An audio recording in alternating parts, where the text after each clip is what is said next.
Hello दोस्तों, nutshell में स्वागत है। आज हम सुप्रीम कोर्ट का एक जजमेंट डिस्कस करने वाले हैं जिसमें कि उसमें रिकन्फर्म करा है कि women short service commission officers को परमानेंट कमीशन के लिए कंसिडर किया जाना चाहिए। देखिए, इंपॉर्टेंट केस होने वाला है, खासतौर पे उन फीमेल ऑफिसर्स के लिए जो कि एक परमानेंट करियर एक्सपेक्ट करती हैं आर्म फोर्सेस में। इसमें एक बात और है कि जो इवैल्यूएशन प्रोसीजर है उसमें काफी इंप्रूवमेंट हमको आने वाले टाइम में देखने को मिल सकते हैं। साथ ही साथ सुप्रीम कोर्ट ने जो फंडामेंटल राइट्स हैं उन पर भी एम्फेसिस करते हुए क्लैरिफाई किया है कि फंडामेंटल राइट्स ऑप्शनल नहीं होते, ये ऑब्लिगेशन होते हैं जिनको फॉलो करना ही होता है। देखिए, अब न्यूज की बात कर लें तो इस केस का नाम है lieutenant colonel Pooja Pal and others versus union of India 2024। अब तीन इंपॉर्टेंट जजमेंट इसमें आते हैं। देखिए, सबसे पहला तो ये है कि जो शॉर्ट सर्विस कमीशन ऑफिसर्स हैं फीमेल, उनको रीअफर्म किया गया है कि उनको परमानेंट कमीशन दिया जाना चाहिए, उनको परमानेंट कमीशन के लिए कंसीडर किया जाना चाहिए।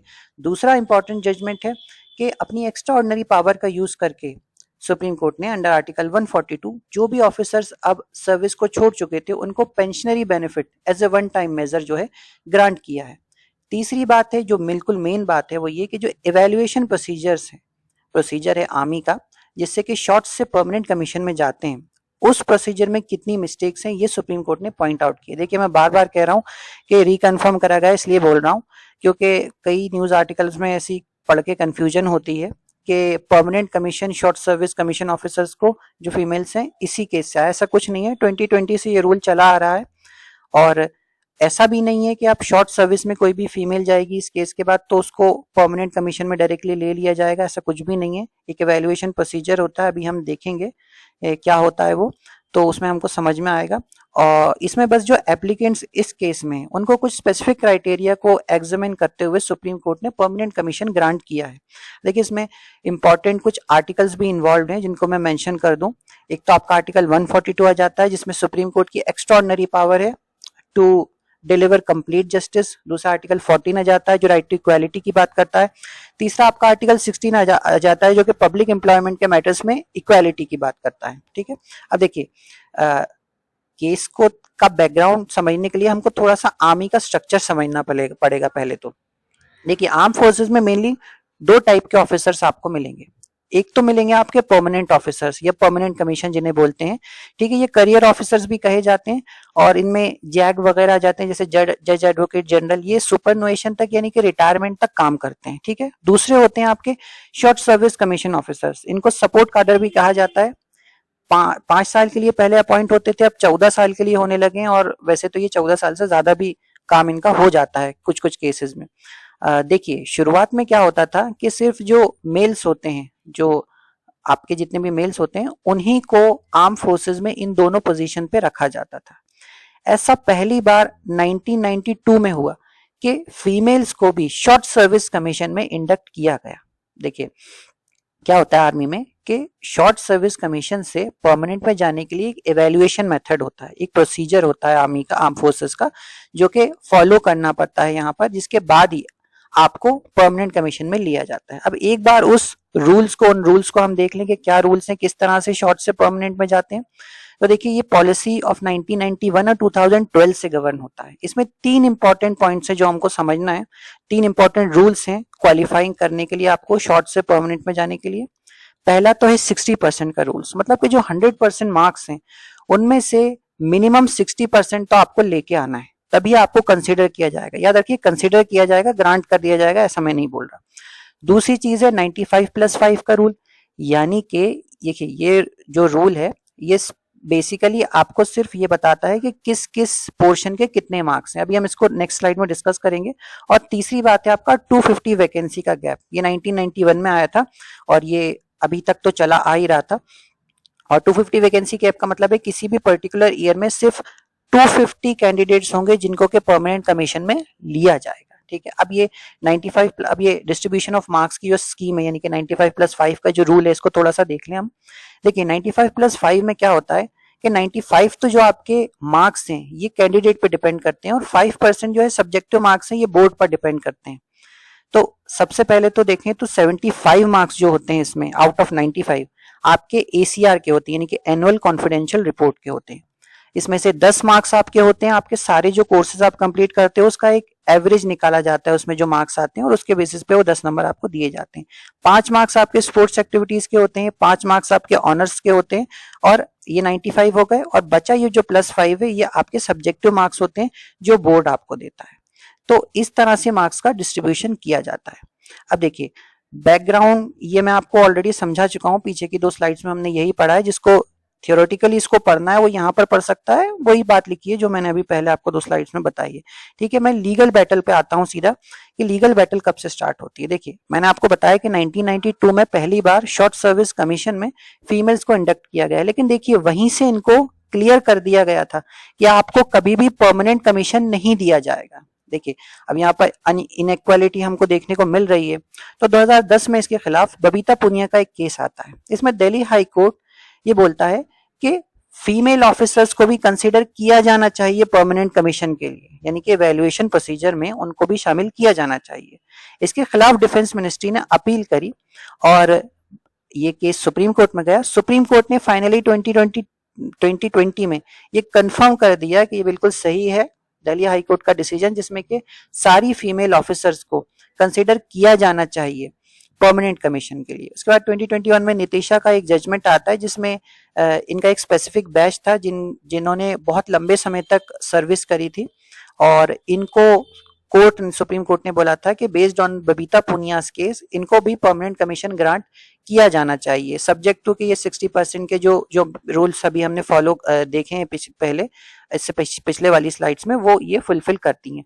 प्रेजेंट जो केस है लेफ्टिनेंट कर्नल पूजा पाल का, इसमें इन्होंने नितिशा बैच के जो बेनिफिट्स थे ये इनके बैच के ऑफिसर्स के लिए भी मांगे हैं, क्योंकि ये 2010 के बाद अपॉइंट हुई थी तो इन पर ये वो बेनिफिट्स जो है वो एक्सटेंड नहीं कर रहे थे, इन्होंने वो मांगे थे। सुप्रीम कोर्ट ने ये ग्रांट कर दिया है। और एक इंपॉर्टेंट चीज और इसमें, जो 250 वैकेंसी का कैप है वो भी सुप्रीम कोर्ट ने लिफ्ट कर दिया है।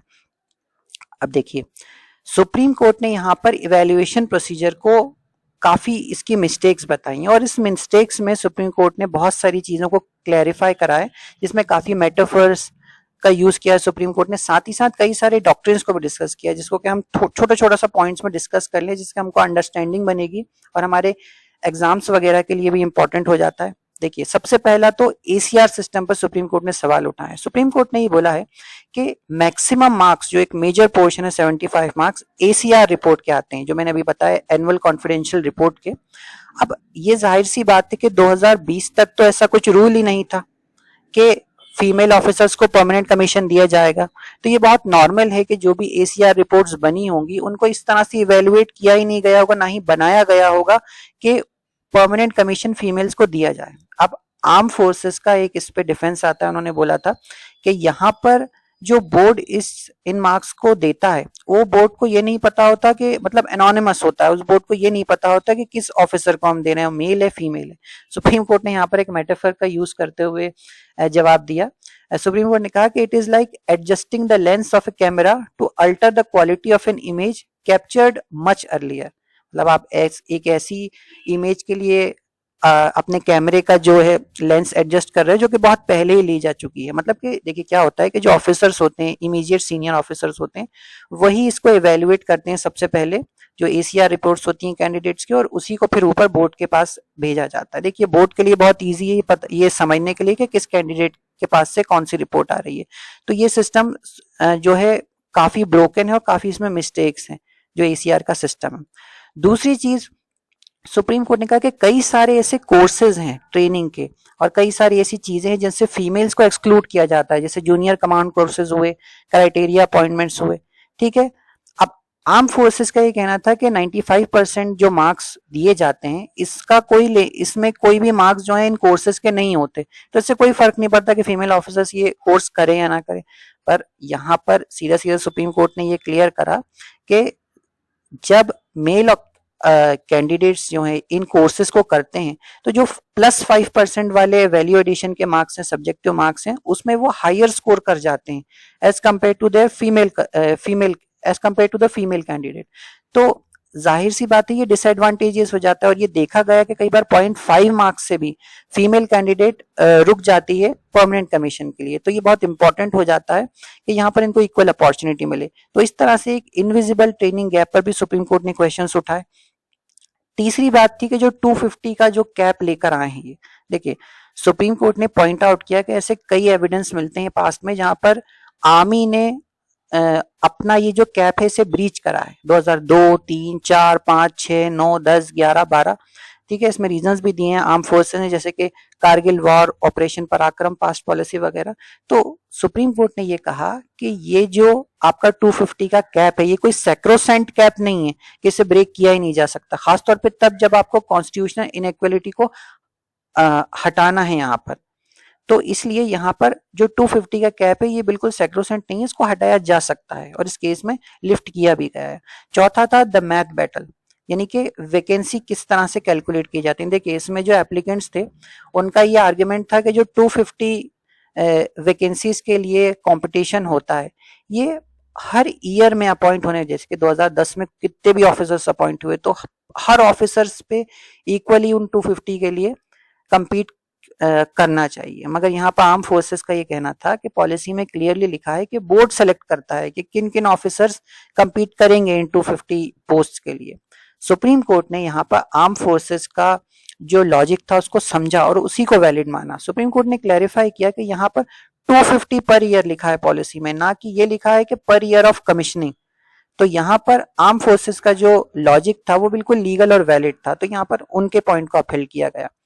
पांचवा इसमें पॉइंट आता है कि एक मेल ऑफिसर्स की भी डिलेमा थी कि इस 250 जो यहाँ पर कैप को ब्रीच करा जा रहा है यहाँ से उनको कुछ नुकसान हो रहा है। इससे क्वेश्चन अराइज होता है कि can equality be unfair to others, क्योंकि यहाँ पर मेल ऑफिसर्स जो हैं वो एक डॉक्ट्रिन को कोट कर रहे हैं जो कि है डॉक्ट्राइन ऑफ लेजिटिमेट एक्सपेक्टेशन। कहने का मतलब ये, इस डॉक्ट्रिन का मतलब ये होता है कि जब कोई एक नियम बहुत लंबे समय से चला आ रहा है तो ऐसा माना जाएगा कि वो नियम वैसा ही चलता रहे, खासतौर पे तब जब उसके चेंज होने से किसी व्यक्ति को नुकसान हो रहा है।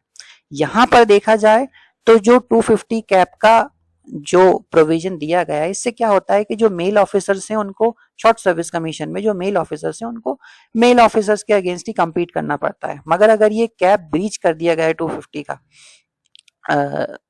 ये कैप अगर ब्रीच कर दिया गया है तो या और फीमेल्स को भी इसमें मैंने थोड़ा गलत बोल दिया। देखिए इसमें क्या है कि अगर ये लोग मेनली ये बोल रहे हैं कि अगर फीमेल्स को भी शॉर्ट से परमानेंट कमीशन के लिए आपने परमिशन दे दी तो मेल ऑफिसर्स जो कि सिर्फ मेल ऑफिसर्स के अगेंस्ट compete करते थे वो अब फीमेल ऑफिसर्स के अगेंस्ट भी compete करना पड़ेगा उनको, जिसकी वजह से वो डिसएडवांटेजेस पोजीशन में चले जाएंगे। अब तक नियम तो यही चला आ रहा था कि सिर्फ मेल ऑफिसर्स ही परमानेंट कमीशन में जाएंगे। देखिए यहाँ पर सुप्रीम कोर्ट ने अपना ट्विन टेस्ट चलाया और यहाँ पर सुप्रीम कोर्ट ने दो क्वेश्चंस यहाँ पर रखे और आंसर करा उसको कि वाज द एक्सपेक्टेशन रीजनेबल, क्या जो एक्सपेक्ट मेल ऑफिसर्स कर रहे हैं वो रीजनेबल है? जवाब था नहीं। दूसरा क्वेश्चन था कि वाज द चेंज आर्बिट्ररी, जो चेंज सुप्रीम कोर्ट कर रहा है क्या वो आर्बिट्ररी है? तो इसका जवाब भी था नहीं। और फाइनली वर्डिक्ट में सुप्रीम कोर्ट ने अपनी कंक्लूडिंग रिमार्क्स में ये आंसर किया कि equality is not a matter of discretion, it is a constitutional obligation. मतलब अगर इक्वालिटी से आपको थोड़ा बहुत नुकसान भी हो रहा है तो आपको झेलना पड़ेगा, because it is a fundamental rights, it should be upheld. ठीक है, देखिए अगर फाइनल वर्डिक्ट को मैं कंक्लूड करूं 4-5 शब्दों में तो हमको जो सबसे बड़ी विन यहाँ पर ये मिलती है कि सब्जेक्ट टू 60% का जो आपके मार्क्स का जो रूल है उसको रखते हुए जो भी सिलेक्शन बोर्ड है उनको परमानेंट कमीशन देना पड़ेगा, ये जो भी ओल्ड बैचेस हैं जो कि यहाँ पर एप्लीकेंट्स थे। ठीक है, दूसरी बात यह है कि जो भी यहाँ पर डीम सर्विस मानी गई है उन ऑफिसर्स के लिए जो कि अब जॉब छोड़ चुके थे, फीमेल ऑफिसर्स के लिए, मगर यहाँ पर उनको एरियर्स वगैरह नहीं दिए गए हैं, लेकिन जो पेंशन के बेनिफिट्स हैं वो दिए गए हैं और यहाँ पर उनकी सर्विस को डीम सर्विस माना गया है। तीसरी बात है कि जो 250 का जो कैप था वैकेंसी का पर ईयर में उसे लिफ्ट कर दिया गया है। और चौथी बात है जो मेल ऑफिसर्स की अपील थी उनको डिसमिस कर दिया गया है कि ऐसा कुछ नहीं होगा। फीमेल ऑफिसर जो वो बोल रहे थे कि फीमेल ऑफिसर्स को परमानेंट कमीशन नहीं मिलना चाहिए उसको डिसमिस कर दिया गया, उन्होंने बोला है कि नहीं दिया जाएगा। अब देखिए फाइनली यही पूरा केस था और इसमें इसी को हमको समझना था। इसमें हमने कई सारे पॉइंट्स, डॉक्ट्रिन्स और कुछ मेटाफर्स भी समझे। अब जाते जाते एक क्वेश्चन है जिसमें देखिए एक्स्ट्राऑर्डिनरी पावर्स के ऊपर ये क्वेश्चन है। देखिए हम जब भी पढ़ते हैं एक्स्ट्राऑर्डिनरी पावर, देखिए सुप्रीम कोर्ट जस्टिस कर सकता है, हमको पता है कोई भी कोर्ट जस्टिस करता है, मगर यहाँ पर 142 में एक स्पेशल पावर दी गई है, सुप्रीम कोर्ट की एक्स्ट्राऑर्डिनरी पावर दी गई है। तो इस पावर से हम क्या समझते हैं, आखिर ये पावर सुप्रीम कोर्ट कब मेनली एक्सरसाइज कर सकता है? इसमें ऑप्शंस दिए गए हैं। ए, क्या कॉन्स्टिट्यूशन को अमेंड करने में, दूसरी बात किसी लॉ को बाईपास करने में, तीसरी बात किसी पॉलिसी को स्ट्रक डाउन करने में, या चौथा किसी ऐसे मैटर को रिव्यू करने में जो कि उसके जुरिस्डिक्शन के बाहर है। तो आज के लिए बस इतना ही। अगली बार फिर किसी इंपॉर्टेंट टॉपिक पे बात करेंगे। आप क्वेश्चन का आंसर जरूर कमेंट करें। Thank you.